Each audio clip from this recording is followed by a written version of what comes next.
ধূমপান এবং মদ্যপান স্বাস্থ্যের জন্য ক্ষতিকারক। Cigarette smoking and consumption of alcohol are injurious to health. Team গল্প গুজবের পক্ষ থেকে জানানো হচ্ছে যে আমরা কোনো রকমের কুসংস্কার এবং অন্ধবিশ্বাসকে প্রাধান্য দিই না। যে সমস্ত গল্পের নাট্যরূপ আপনারা শুনে থাকেন তার পুরোটাই লেখক এবং লেখিকার কল্পনাপ্রসূত এবং শুধুমাত্র ভৌতিক আবহ এবং রোমাঞ্চকর পরিবেশ তৈরি করার জন্যই সেই সমস্ত মুহূর্তগুলির অবতারণা করা হয়ে থাকে। এর সঙ্গে বাস্তবে কোনো ঘটনার কোনো রকম সম্পর্ক নেই। তা সত্ত্বেও যদি সেই সমস্ত ঘটনার সাথে বাস্তবের কোনো ঘটনার কোনো মিল পাওয়া যায় তা নিতান্তই কাকতালীয় এবং অনিচ্ছাকৃত। ধন্যবাদ।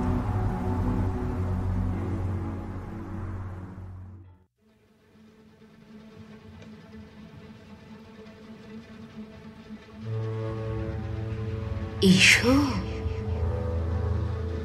এসো না আমার কাছে, আমি তোমার ভালোবাসা পেতে চাই, তোমার ভালোবাসা দিতে চাই, শুধু শুধু তোমায় ভালোবাসা দিতে চাই। তাহলে ভয় পাচ্ছ কেন? আমি শুধু তোমার ভালোবাসা চাই, শুধু তোমার ভালোবাসা।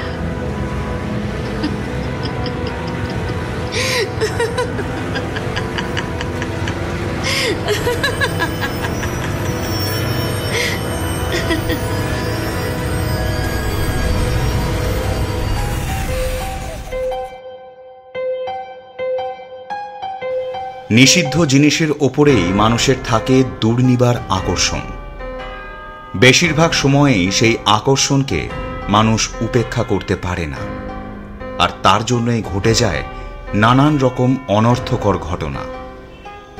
টিম গল্পগুজবের আজকের নিবেদন লেখক সাগর তপাদারের কলমে গ্রাম বাংলার প্রেক্ষাপটে এক ভয়ঙ্কর অশরীরী অতৃপ্ত পিশাচির কাহিনী, মোহিনী।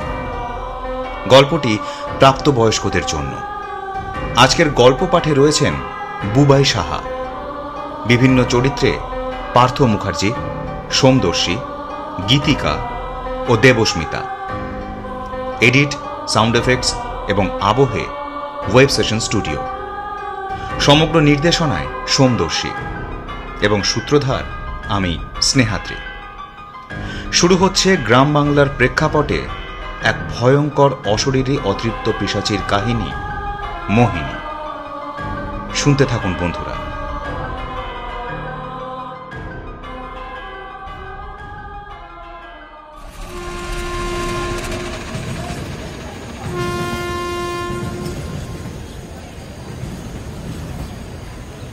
ট্রেনটা যখন প্ল্যাটফর্ম ছুঁল, সৌমাবু ঘুরতে দেখলো তখন ওই বিকেল 5:30 বাজে। গ্রীষ্মকাল হলে কি হবে, পশ্চিম দিকের আকাশের তখন মুখ ভার। সেই গম্ভীর কালো আকাশে মাঝে মাঝে খেলে যাচ্ছে বিদ্যুতের চকিত ভ্রুকুটি রেখা। স্টেশনের নাম আঁচুড়ি। ছোট্ট আড়ম্বরহীন এই স্টেশনটিকে না দেখলে বোঝা বা জানা যেত না এমন আধুনিক যুগে এইরকম প্রাগৈতিহাসিক টাইপের স্টেশনের অস্তিত্ব আজও বর্তমান আছে।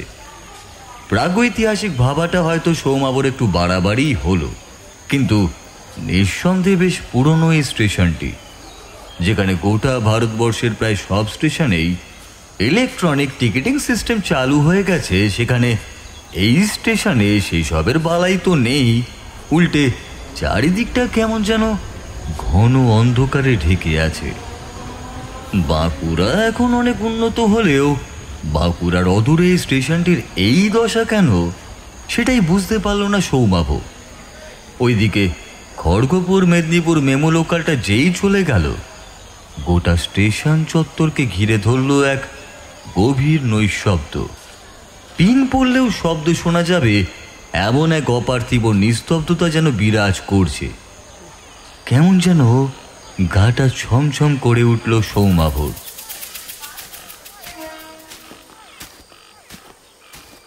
বেশি চিন্তা না করে ধীরে ধীরে ও এগোলো স্টেশনের বাইরের দিকে।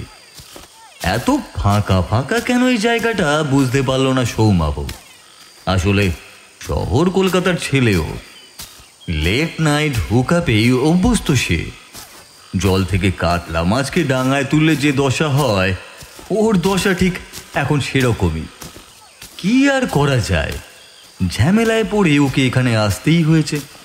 না হলে যে জায়গায় কোনো লোক থাকে কিনা সন্দেহ, সেই জায়গায় কে আর মরতে আসতে চায়। একটা বেসরকারি অ্যাসেসমেন্ট অফিসে চাকরি করে সৌমাভ সমাদ্দার। ক্লায়েন্টের প্রপার্টির অ্যাসেসমেন্টের জন্য বহু জায়গায় সে নানান সময় গেছে, সে কথা ঠিক, কিন্তু এখানে সে আসতে চায়নি কোনো মতেই। এমনিতেও দুদিন পরে সে যাচ্ছে মানালি ঘুরতে। সেই তোড়জোড় করতেই ব্যস্ত ছিল ও আর স্মিতা। স্মিতা ওর বেটার হব। বছর 3 হলো বিয়ে হয়েছে ওদের। একই অফিসে কাজ করে দুজনে। গত 2 দিন ধরে ওরা পালা করে তাড়াতাড়ি বাড়ি ফিরে যাবতীয় প্রয়োজনীয় জিনিসপত্র গোছগাছ করছিল। না, দুজনের জন্য অতটা গোছগাছ লাগে না, কিন্তু এই ট্রিপটা হলো ফ্যামিলি ট্রিপ। আসলে সৌমাভর ঠিক ইচ্ছে ছিল না রোম্যান্টিক কাপল ট্রিপটাকে আনরোম্যান্টিক বোরিং ফ্যামিলি ট্রিপ বানানোর জন্য। এমনিতেই 3 বছরে তেমন ঘুরতে যেতেও পারেনি ওরা। ওই দীপুদা মানে দীঘা, পুরী, দার্জিলিং ছাড়া আর কোনো জায়গাতেই যাওয়া হয়নি। তাই সৌমাভর ইচ্ছা ছিল long trip with one and only Smita. কিন্তু সেই ইচ্ছা এক মুঠো ছাই দিয়ে স্মিতাই বলেছে ওয়ান অ্যান্ড অনলি স্মিতা নয়, বরং ট্রিপটা হবে উইথ অল ফ্যামিলি মেম্বার, মানে শ্বশুর, শাশুড়ি আর স্মিতার বাবা মা মিলে। প্রথমে একটু সবাই ঘ্যান ঘ্যান করলেও স্মিতার রক্তচক্ষুর সামনে সকলেই কেঁচো হয়ে গেছে। অগত্যা সৌমাবও সব মেনে নিয়ে গোছগাছ করছিল। ঝামেলাটা ঘটল গতকাল রাত 11:30টায়। সবে মাত্র খেয়ে দে স্মিতা আর সৌমাব বিছানায় শুয়েছে। রাজারহাটের এই ফ্ল্যাটটাকে নিজের মতো করে সাজিয়েছে দুজনে। 3D নাইট স্কাই ডিজাইনিং ওয়াল আর সিলিং ডেকোরেশনের মাঝে স্মিতা যখন সিফনের নাইটি আর খোলা চুলে এসে দাঁড়ায়, প্রতিবারই সৌমাব সেই দৃশ্য দেখে এক প্রকার মুগ্ধই হয়ে যায়। গতকাল যখন স্মিতা পিঙ্ক কালারের সিফনের নাইটি আর গ্রাউন্ড পরে সৌমাবর কাছে এলো, কি যে মোহময়ী লাগছিল ওকে, তা ভাষায় প্রকাশ করা যাবে না। বিছানা থেকে নেমে নাইট গ্রাউন্ডটা আলতো করে শরীর থেকে নামিয়ে দিয়ে একে অপরের দিকে মুগ্ধ বিস্ময়ে তাকিয়েছিল দুজনে। দুজনের হাতই দুজনের শরীরের এদিক ওদিকে ঘোরাঘুরি করছিল। কয়েক মুহূর্তকাল অপেক্ষা, আর সৌমাব মুখ ডুবিয়ে দিল স্মিতার শরীরের মধ্যে। ভালোবাসার এই নিবিড় ছোঁয়ায় সারা গায়ে কাঁটা খেলে গেল স্মিতার। সৌমাব মাথাটা শক্ত করে চেপে ধরে ঘাটটা এলিয়ে দিল পিছনের দিকে। পরম আবেশে আর অপার্থিব এক উত্তেজনায় স্মিতার মুখ থেকে বেরিয়ে এলো চিৎকার। আর অপেক্ষা কেউই করতে পারেনি দুজনের মধ্যে। আদিম শরীর খেলায় মেতে উঠেছিল দুজনেই। উত্তেজনা চরম মুহূর্তেই তাল কাটল বিশ্বনাথদার ফোনটা এসে। এমন একটা সময় ফোন আসলে রাগ ধরবে তো সবারই। স্বভাবতই কয়েকটা বিশ্রী শব্দ বেরিয়ে এলো দুজনের মুখ থেকেই বিশ্বনাথদার প্রতি। সৌমাবু ফোনটা ধরে বেশ রুক্ষ স্বরেই বলল, হ্যালো, হ্যাঁ, এত রাতে কি ব্যাপার?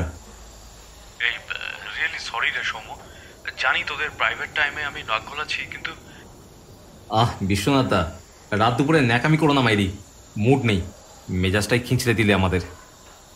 হ্যাঁ বললাম তো সরি। দেখ ভাই, এমনি এমনি তোদের জ্বালানোর জন্য তো ফোন করিনি, সমস্যা হয়েছে তাই। আরে সমস্যাটা কি সেটা শর্টে বলো না। আসলে একজন ক্লায়েন্ট, নাম ভাস্কর সান্যাল, ওনার একটা প্রপার্টি আছে বাঁকুড়া জেলার আঁচুড়িতে। বেশ শাসালো পার্টি ভাই। ওনার সেই প্রপার্টিটার অ্যাসেসমেন্ট করতে হবে। হ্যাঁ তো আমি কি করব? যাও তুমি কি করে এসো। ভাই আমি যেতাম, কিন্তু কাল আমার বিশেষ একটা কাজ পড়ে গেছে, তো প্রতিম স্যার বললেন তোকে যেতে আঁচুড়িতে। মানে আমি কি করে যাব? আরে আমি সামনের উইকে বাইরে ট্রিপে যাচ্ছি, ভুলে গেছো নাকি তুমি? হ্যাঁ জানি তো, কিন্তু সেটা তো সামনের উইকে, আর আমি বলছি কালকের কথা। আরে যা না, একদিনের কাজ, কাল যাবি আর পরশু ট্রেন ধরে ব্যাক টু কলকাতা। প্লিজ যা না। ফোনটা কট করে কেটে দিয়ে পুনরায় একটা গালি দিল সৌমাবু। মনে মনে বলল, সালা নিজেকে বারবার কাটিয়ে দিয়ে আমার উপর কাজের ভারটা চাপিয়ে দেওয়া, তাই না? আশিস বার্টেন্ডিংয়ে এবারে কমিশন চাইতে গুছিয়ে কিস্তি তো বসাবা। সৌমাবু বিড়বিড় করছে দেখে স্মিতা আধশোয়া হয়ে নিজের চুলি বিলি কাটতে কাটতে জড়ানো গলায় বলল, কামান সৌম, দূরে দাঁড়িয়ে কি বিড়বিড় করছো? কাছে এসো না প্লিজ। স্মিতার কথায় তেমন কোনো ভাবান্তর দেখা গেল না সৌমাভর।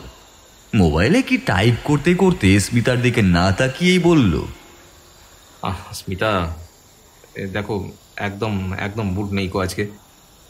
সালা মেজাজটাই পুরো খিঁচড়ে দিল। স্মিতা সোজা হয়ে উঠে বসল, নগ্নতা ঢাকার জন্য টেনে নিল বিছানার চাদরটাকে। তারপর বলল, কেন, কি হলো? কি বলছে বিশ্বনাথ দা? সালা নিজে কোথায় কি কাজ করবে কে জানে, আমায় যেতে হবে ওর ক্লায়েন্টের প্রপার্টি অ্যাসেসমেন্ট করতে। সালা এবারে আসুক মান্থের দিকে কমিশন চাইতে, দেব ভালো করে। তা কোথায় যেতে হবে শুনি? আরে ওই বাঁকুড়ায়, ওখানে কি আচুরি না কি বেশ একটা যেন জায়গা আছে বললো, ওখানেই যেতে হবে। বিরক্তিকর। স্মিতা কিছুক্ষণ চুপ করে বসে থেকে আস্তে আস্তে উঠে এলো সৌমাবুর কাছে। চাদরটা খুলে পড়ে গেল মাটিতে। তারপর বিবস্ত্র দেহে অর্ধনগ্ন সৌমাবুকে জড়িয়ে ধরল সে। একটা হাত রাখল নিজের স্তনের ওপর। তারপর ধীরে ধীরে প্রায় ফিসফিসিয়ে সৌমাবুকে বলল, প্লিজ আজকের রাতটা নষ্ট করো না জান। এসো না, এসো আমার কাছে, প্লিজ এসো।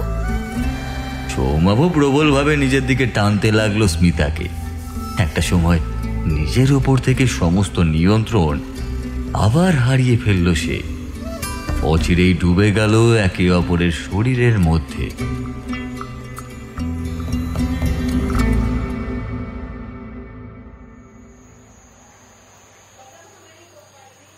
স্টেশনের বাইরে কাউকে তেমন দেখতে পেল না সে।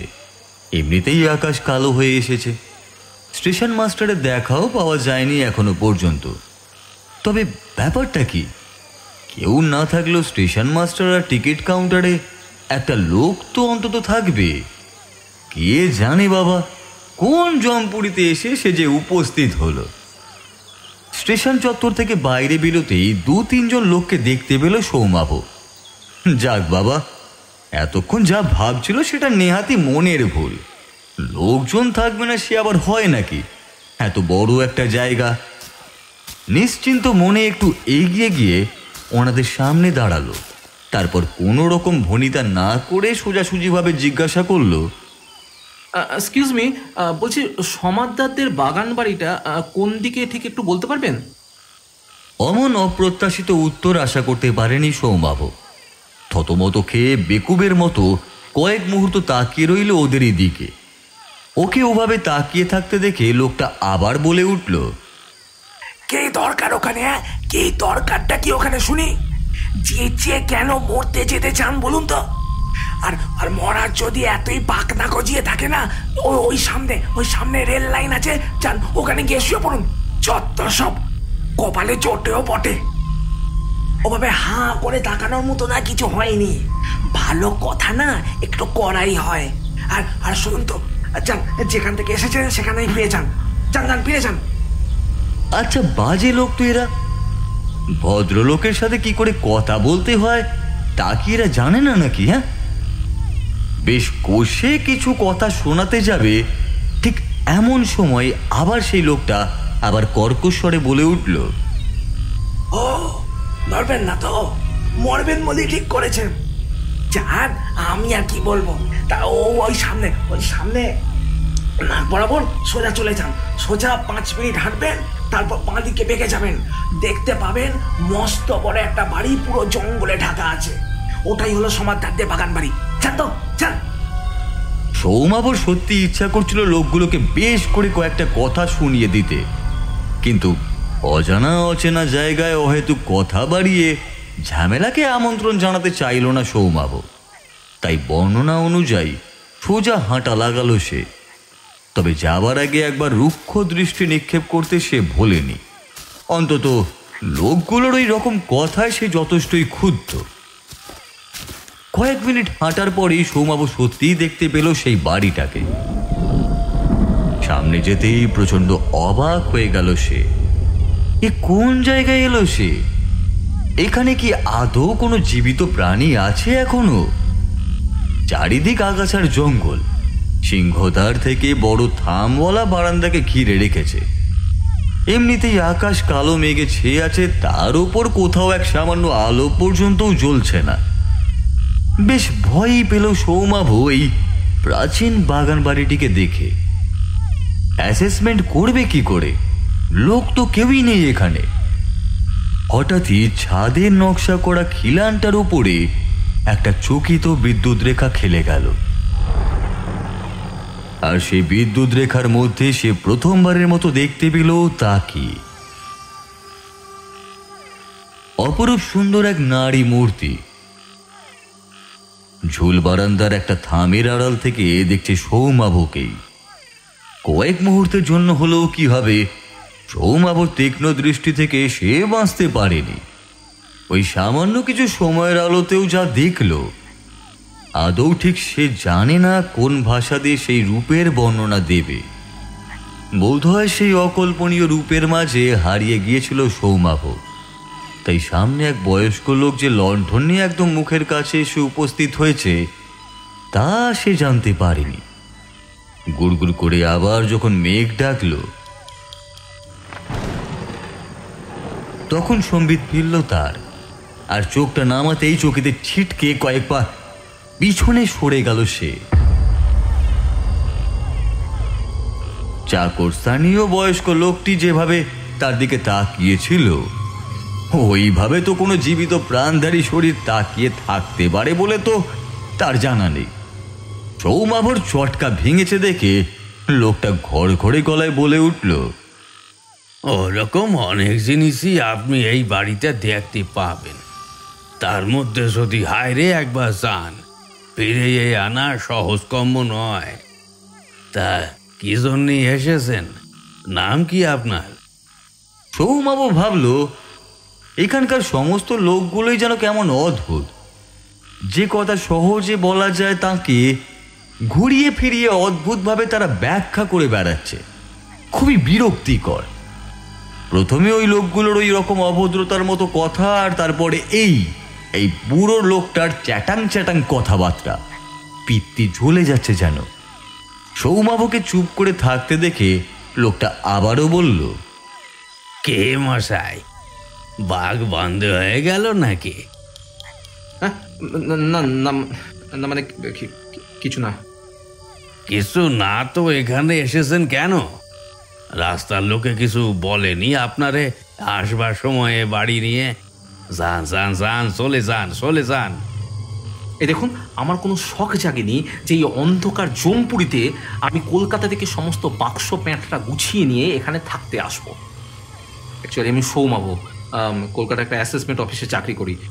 তো এই এসেছি সমাদদারদের এই বাগান বাড়িটার প্রপার্টি ভ্যালুয়েশন করতে। লোকটা কিছুক্ষণ কি যেন ভাবল, তারপর একবার আমার মাথা থেকে পায়ের নখ পর্যন্ত মাপল, তারপর লোহার সিংহ দরজাটা খুলল। বহুদিন বাদে দরজাটা খোলা হলো বলে কেমন একটা জান্তব আর্তনাদ করে কোঁকিয়ে উঠল সেটা। লোকটা বলল, আমি সহদেব, এ বাড়ির কেয়ারটেকার আর সাগর। যদিও দেখাশোনা কিছু বিশেষ করতে হয় না। তা আপনি থাকতে চান কোথায়? ভেতরে না বাইরে আমার সাথে? না না, আমার বেশ কিছু কাজ আছে। আপনি একটা কাজ করুন, আপনি বাড়ির সমস্ত দরকারি দলিল কাগজপত্র দিয়ে যান আমাকে। আমি আমি ডেকে টেকে রাখি। আমি কালকে সকালবেলা উঠে বাড়ির চারদিকে ঘুরে আমি একবার ভালো করে চেক করে নেবো, আর কালকে বিকেলের ট্রেনে আমি কলকাতা ফিরে যাব। লোকটা সৌমাবর কথা শুনে কিছু একটা যেন ভাবলো। তারপর নিজের এক ফালি ঘরের মধ্যে থেকে আরও একটা লণ্ঠন নিয়ে বেরিয়ে এলো। ধীর পদক্ষেপে সামনে বন্ধ হয়ে যাওয়া শৌখিন ফোয়ারাটা পিছনে রেখে চওড়া কয়েকটা সিঁড়ি পেরিয়ে বিশাল বড় বারান্দার ওপর উঠে এলো ওরা। কাঠের তৈরি নকশাটা বিশাল বড় সদর দরজাটা খুলে ভিতরে টানা বারান্দার একটা দিকের ঘর খুলে সৌমাবর থাকার জায়গা করে দিল সহদেব। ভিতরে ঢোকার পর সৌমাবর মনে হলো কেউ যেন তাকে দেখছে, কিন্তু কোথা থেকে দেখছে তা ঠিক ঠাহর করতে পারল না সে। বারান্দায় পা দেওয়ার সাথে যেন একটা মিহি মহিলা কণ্ঠের হাসিও যেন শুনতে পেল সে।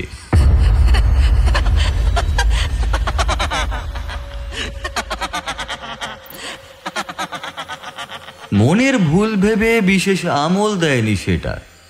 সমস্ত কাগজপত্র দিয়ে বেরিয়ে যাবার সময় সহদেব বলল, আপনার রাতের খাবার ওই 9টার সময় আমি দিয়ে যাব। আর একটা কথা, এটা আপনাদের কলিকাতা শহরের মতো শৌখিন পার্ক নয়। এই ঘর থেকে রাতেই বেরোবেন না, অনেক কিছু শুনতে পাবেন, এমন শরীরী হাতছানিও পাবেন যা এড়াতে অনেকেই পারে না। সাবধান করে দিলাম, এই ফাঁদে পা দিবেন না, দিলে তার চাহিদা না পূরণ করা পর্যন্ত আপনার মুক্তি নেই, মুক্তি নেই। ও আরো একখান কথা, ভুলেও উপরের তলায় যাবেন না। সহদেবের কথায় এমন একটা ভৌতিক ইঙ্গিত ছিল যা শুনে সাহসী সৌমাবর গায়েও কেমন যেন কাঁটা দিয়ে উঠল। একটা শিরশিরে ভয় মেরুদণ্ড দিয়ে সৌমাবর গোটা শরীরে ছড়িয়ে পড়ল যেন। চকিতে একবার চারিদিকে দেখে নিয়ে ঘরে ঢুকে সশব্দে দরজাটা বন্ধ করে দিল সে।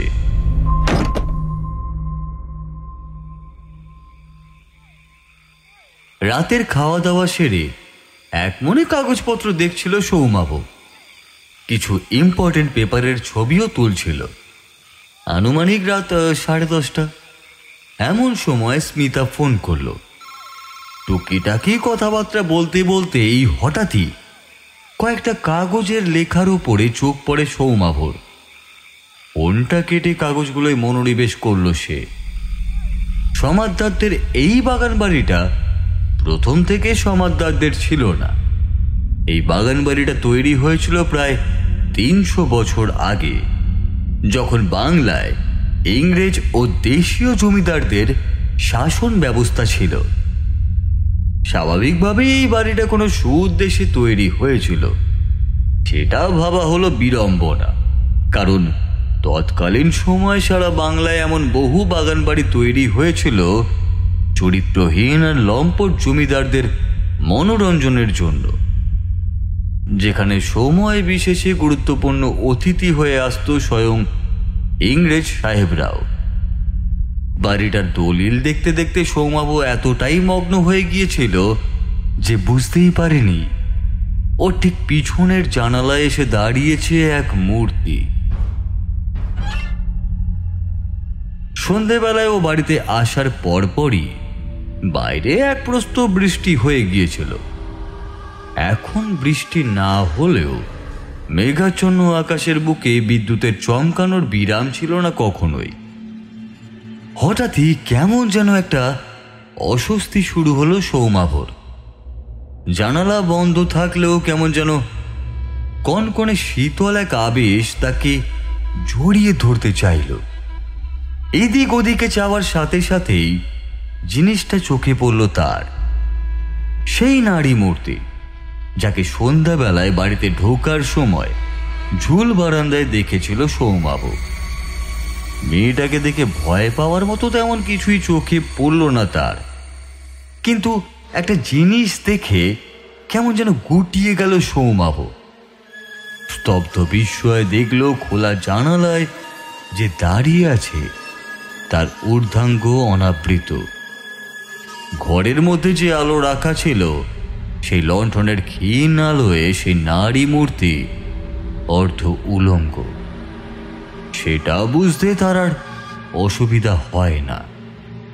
তার সুতল স্তনের উপর সে নিজেই আনমনে হাত বোলাচ্ছে আর অন্য হাত বাড়িয়ে হাতছানি দিয়ে ডাকছে তাকে। কোনো পুরুষই এই দুর্নিবার কামক আকর্ষণকে যে উপেক্ষা করতে পারবে না সেটাই অভিপ্রেত। সৌবাবু হয়তো সেই আদিম রিপুর ফাঁদে পা দিত যদি না মেয়েটির হাসিটাকে লক্ষ্য করত। মেয়েটার মুখে যে মুচকি হাসিটা লেগে আছে এখনো, সেটা দেখলে যে কোনো মানুষেরই রক্ত হিম হয়ে যেতে বাধ্য। ওহ, কি ভয়ঙ্কর শীতল হাসি লেগে আছে মেয়েটার ঠোঁটে। দেওয়ালে সিঁটিয়ে গিয়েছিল সৌমাবু।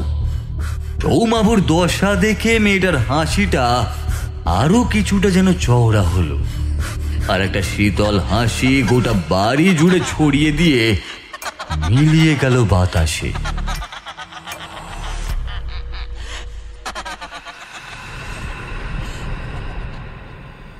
মেয়েটাকে দেখতে না পেয়ে কপালের ঘাম মুছতে গিয়ে একটা কথা মনে পড়তেই চকিতে জানালার দিকে চেয়ে দেখল, আর যার পরনায় তার বনে গেল। জানালা তো বন্ধ, অথচ এই একটু আগেও স্পষ্ট দেখেছিল জানালাটা খোলা। আর তার কাজ করতে বসার আগে জানালা তো বন্ধই করে রাখা ছিল, তবে খুললই বা কিভাবে? আচ্ছা, ঘুমিয়ে পড়েছিল নাকি?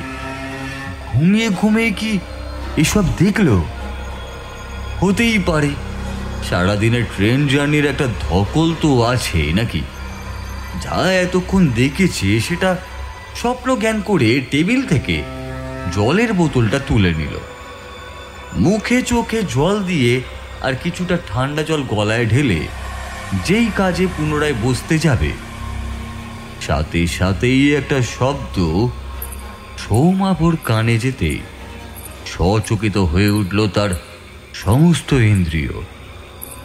একটা শব্দ বাইরের বারান্দা থেকে ধীর পদক্ষেপে উপরে উঠে যাচ্ছে, আর নিস্তব্ধ নির্জনে পুরনো বাড়িটার কোনায় কোনায় ছড়িয়ে দিয়ে যাচ্ছে একটা নুপুরের মিষ্টি শব্দ, যা গোটা বাড়িটায় প্রতিধ্বনিত হয়ে একটা বিচিত্র ভয়ের পরিবেশ তৈরি করছে।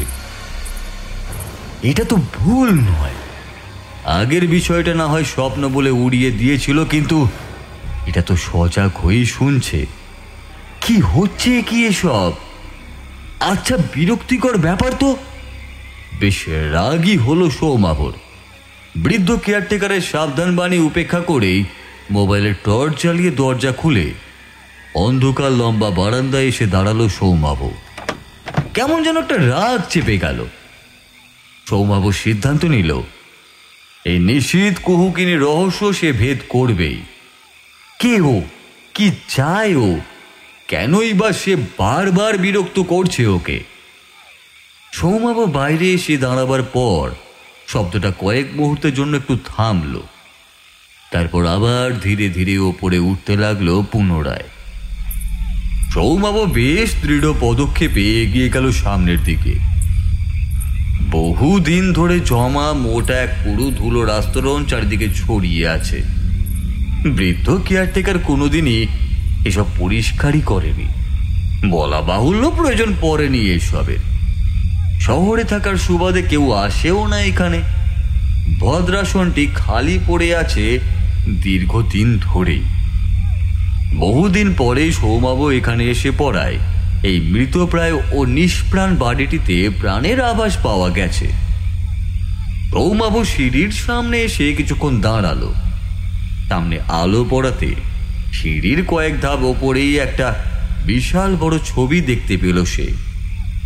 ধুলো ময়লার আস্তরণের অপর দিকে কে আছে সেটা বোঝার উপায় নেই ঠিকই, কিন্তু এই সময় খুদ করেই একটা শব্দ হলো, আর সাথে সাথেই ওপরের দিকে আলো ফেলতেই একটা ছায়া মূর্তিকে সরাত করে অন্ধকারে সরে যেতে দেখলো সৌমাবু।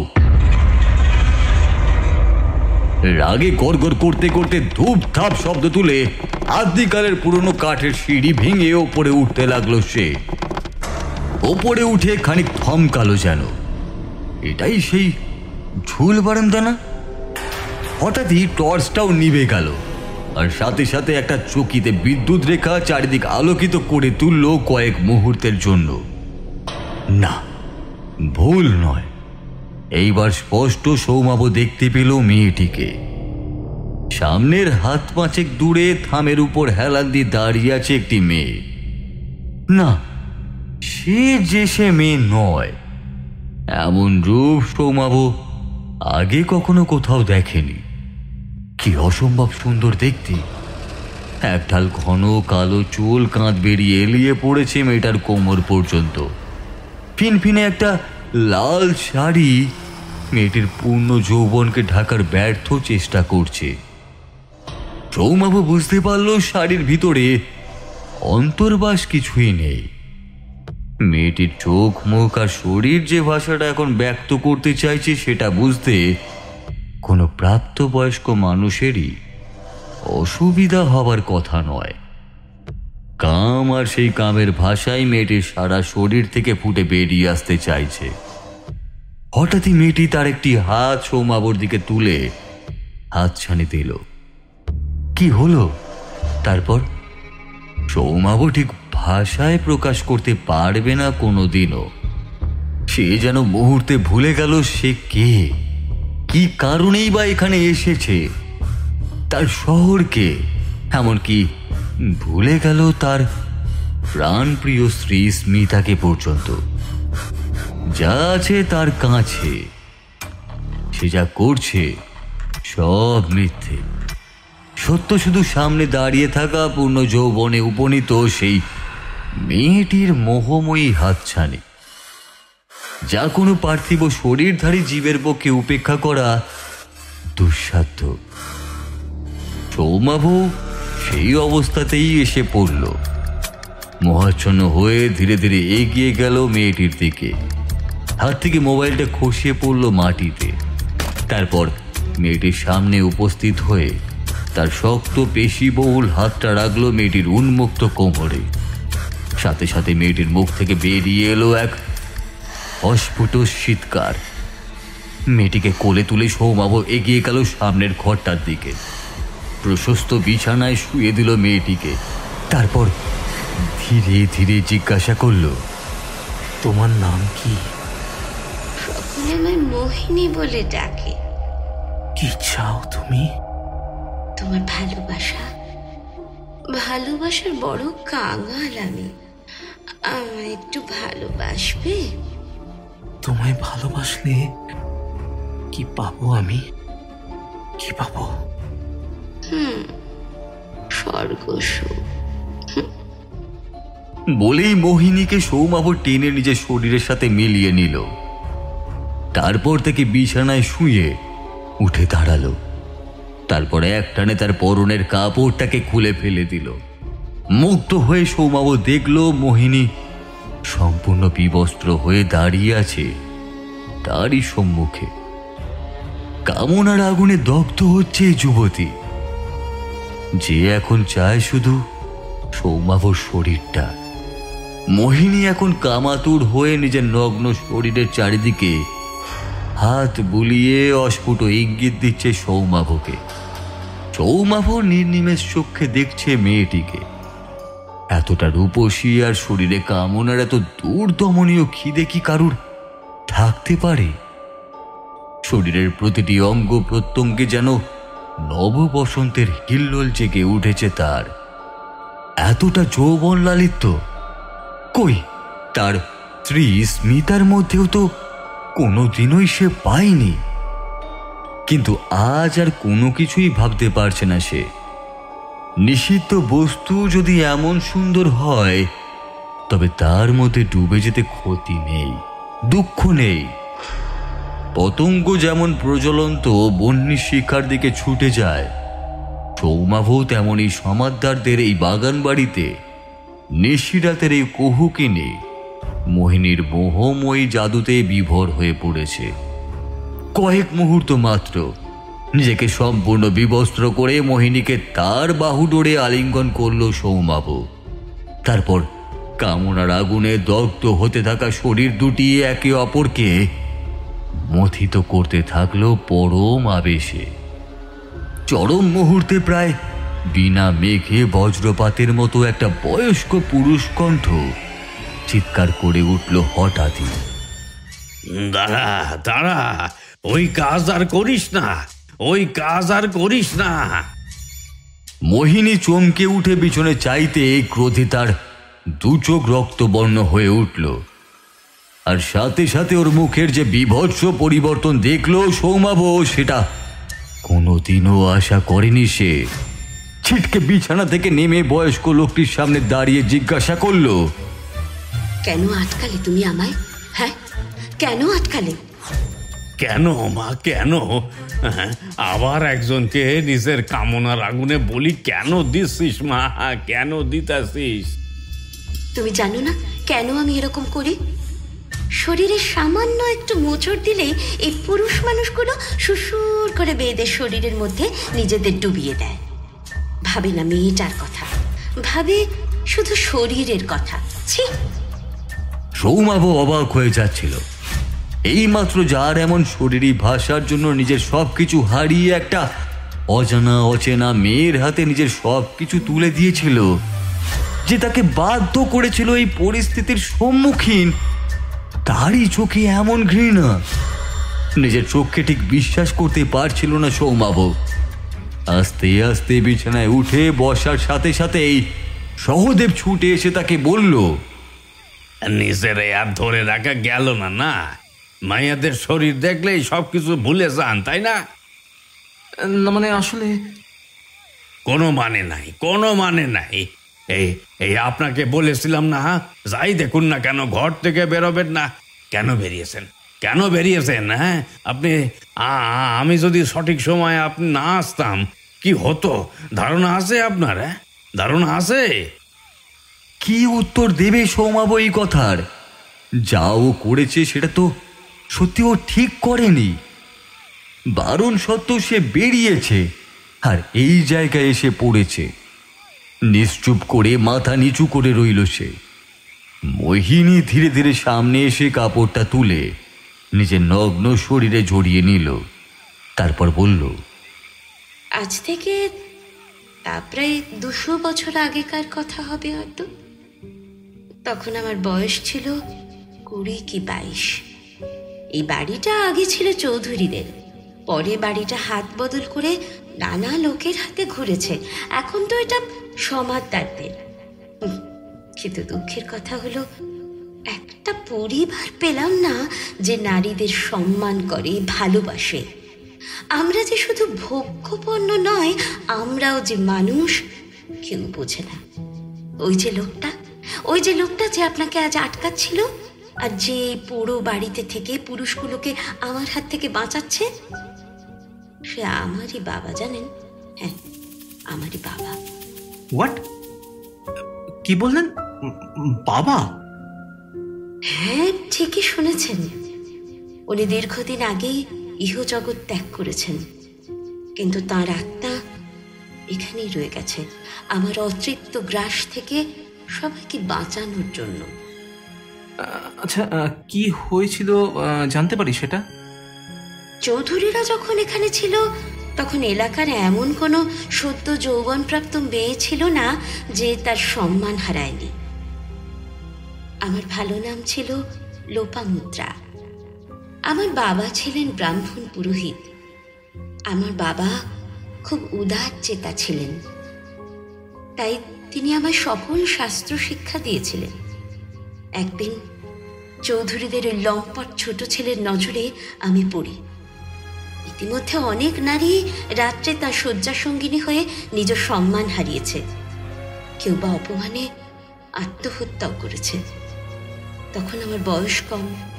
20 বর্ষীয় সুন্দরী নারীকে দেখে ওই লম্পটটার ঘুম উড়ে গেল। বসন্তে যেমন সত্য কুসুমকলি প্রস্ফুটিত হয়, ঠিক তেমনি আমার দেহেও তখন যৌবনের সকল লক্ষণ ফুটে উঠছে। বলতে দ্বিধা নেই, এরকম রূপের মাধুর্যে পুরুষ মানুষরা মজে থাকতে পছন্দ করে সব সময়। অপসরিতুল্লা রূপ আর শরীরের মোহে পড়ল ওই চৌধুরীদের ছোট ছেলে। একদিন রাতে জোর করে তুলে নিয়ে এসে এই বাড়িতে হাজির করালো ওই লম্পটের লিঠেলরা। আমাকে বিবস্ত্র করে সারা রাত ধরে ভোগ করলো সেই লম্পট।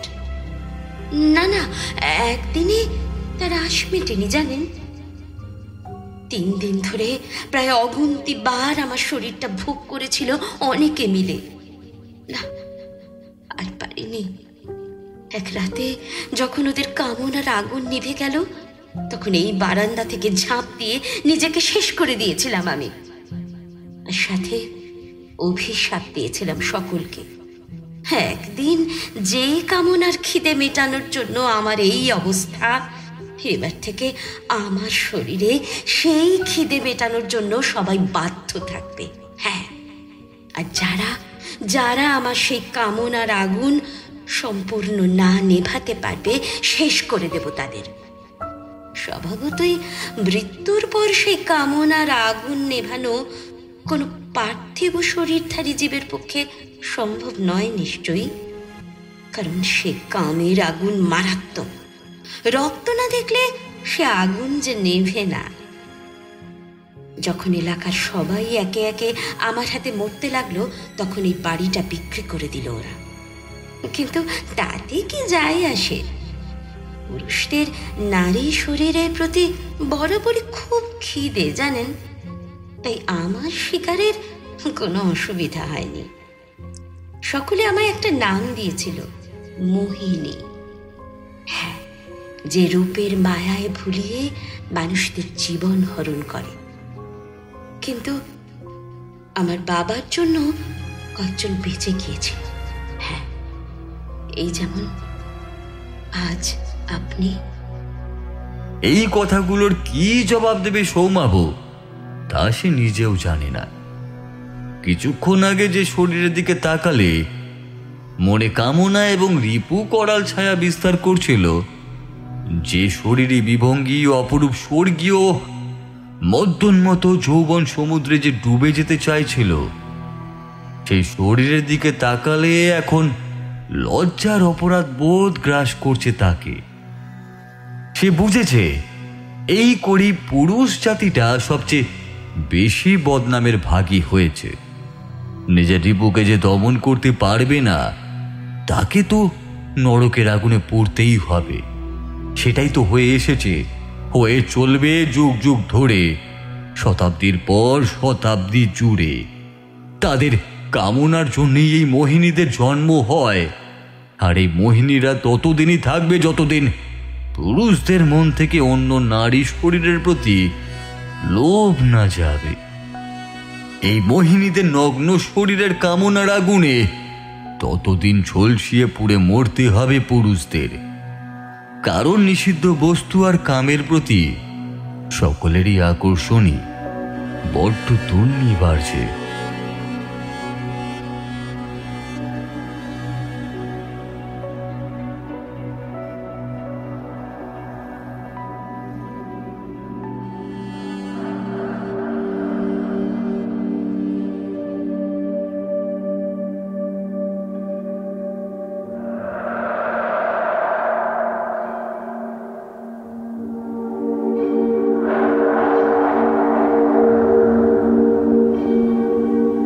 কেমন লাগলো আমাদের আজকের গল্প নিচে কমেন্ট করে জানাতে কিন্তু একদম ভুলবেন না।